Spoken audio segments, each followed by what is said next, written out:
Capítulo 5, dos afastamentos, seção 1. Do afastamento para servir a outro órgão ou entidade, artigo 93. O servidor poderá ser cedido para ter exercício em outro órgão ou entidade dos poderes da União, dos Estados ou do Distrito Federal e dos municípios, nas seguintes hipóteses. Redação dada pela Lei nº 8.270, de 17/12/91, vide Decreto nº 4.493, de 3/12/2002.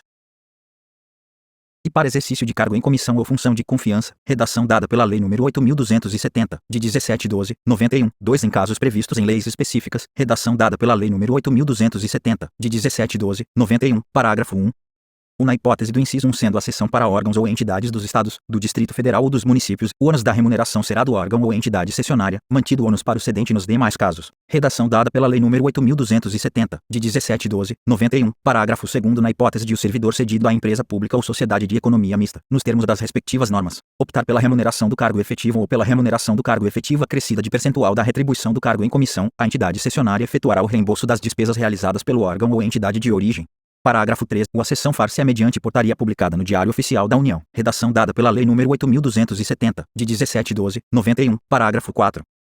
Mediante autorização expressa do Presidente da República, o servidor do Poder Executivo poderá ter exercício em outro órgão da administração federal direta que não tenha quadro próprio de pessoal, para fim determinado e a prazo certo, incluído pela Lei nº 8.270, de 17/12/91, parágrafo 5º. Aplica-se à União, em se tratando de empregado ou servidor por ela requisitado, as disposições dos parágrafos 1 ao sobrescrito e 2º deste artigo. Parágrafo 6º. As cessões de empregados de empresa pública ou de sociedade de economia mista, que receba recursos de Tesouro Nacional para o custeio total ou parcial da sua folha de pagamento de pessoal, independem das disposições contidas nos incisos I e 2 e parágrafos 1 ao sobrescrito e 2º deste artigo, ficando o exercício do empregado cedido condicionado à autorização específica do Ministério do Planejamento, Orçamento e Gestão, exceto nos casos de ocupação de cargo em comissão ou função gratificada. Parágrafo 7º. O Ministério do Planejamento, Orçamento e Gestão, com a finalidade de promover a composição da força de trabalho dos órgãos e entidades da administração pública federal, poderá determinar a lotação ou o exercício de empregado ou servidor, independentemente da observância do constante no inciso e nos parágrafos 1 ao sobrescrito e 2º deste artigo. Seção 2. Do afastamento para exercício de mandato eletivo. Artigo 94. Ao servidor investido em mandato eletivo aplicam-se as seguintes disposições: e, tratando-se de mandato federal, estadual ou distrital, ficará afastado do cargo; e, investido no mandato de prefeito, será afastado do cargo, sendo-lhe facultado optar pela sua remuneração. 3. Investido no mandato de vereador.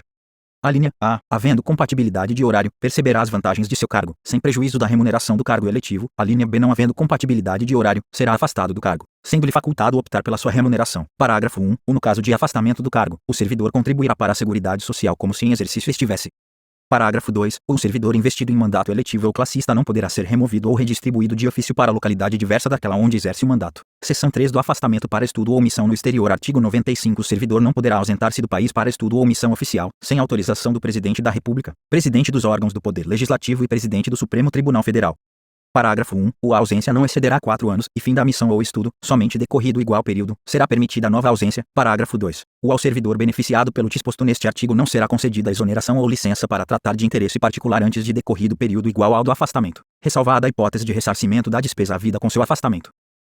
Parágrafo 3. O disposto neste artigo não se aplica aos servidores da carreira diplomática. Parágrafo 4. As hipóteses, condições e formas para a autorização de que trata este artigo, inclusive no que se refere à remuneração do servidor, serão disciplinadas em regulamento, incluído pela Lei nº 9.527, de 10/12/97. Artigo 96. O afastamento de servidor para servir em organismo internacional de que o Brasil participe ou com qual coopere dar-se-á com perda total da remuneração.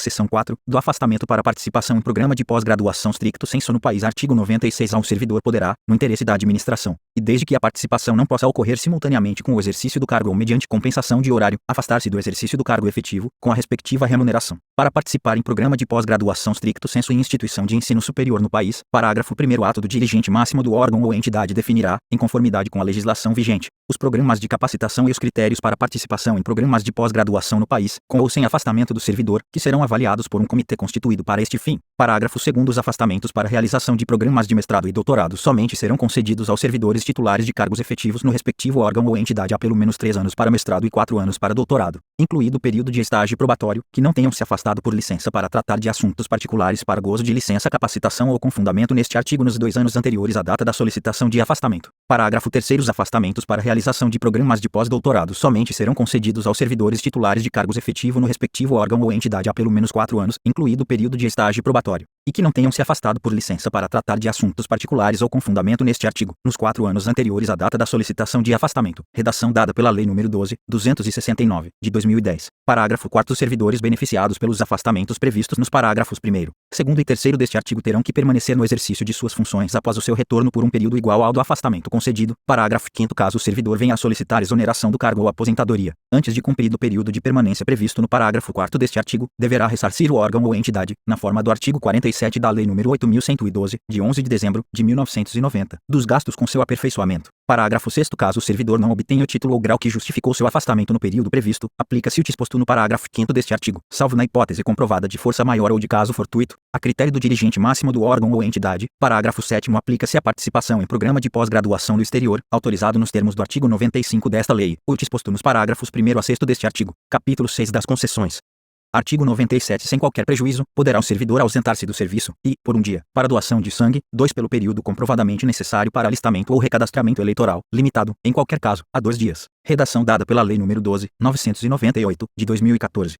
3 por 8 dias consecutivos em razão de: alínea A, casamento; alínea B, falecimento do cônjuge, companheiro, pais, madrasta ou padrasto, filhos, enteados, menor sob guarda ou tutela e irmãos. Artigo 98. Será concedido horário especial ao servidor estudante, quando comprovada a incompatibilidade entre o horário escolar e o da repartição, sem prejuízo do exercício do cargo. Parágrafo 1. Para efeito do disposto neste artigo, será exigida a compensação de horário no órgão ou entidade que tiver exercício, respeitada a duração semanal do trabalho. Parágrafo renumerado e alterado pela Lei nº 9.527, de 10/12/97. Parágrafo 2. Também será concedido horário especial ao servidor portador de deficiência, quando comprovada a necessidade por junta médica oficial, independentemente de compensação de horário, incluído pela Lei nº 9.527, de 10/12/97. Parágrafo 3. As disposições constantes do parágrafo 2º são extensivas ao servidor que tenha cônjuge, filho ou dependente com deficiência.